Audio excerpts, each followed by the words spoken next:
আগুনে পুড়ে মারা গেলে শাহাদাতের মর্যাদা লাভ করবেন।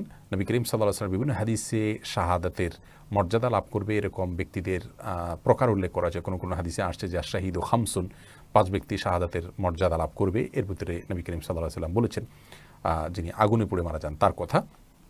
তেমনিভাবে পানিতে ডুবে মারা যান, কোনো কিছু নিচে চাপা পড়ে মারা যান, এই ব্যক্তিকে নবী করিম সাল্লাল্লাহু আলাইহি ওয়াসাল্লাম শহীদের মর্যাদা পাবেন বলে বলেছেন। পেটের পীড়া মারা গেছেন তাদের জন্য বলেছেন।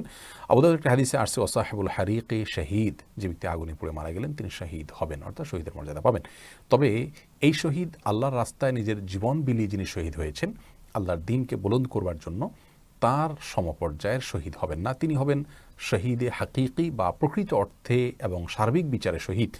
আর এভাবে যারা মৃত্যুবরণ করেন তারা হলেন হুকমান শহীদ, অর্থাৎ বিধানগতভাবে তাদেরকে শহীদ বলা হবে।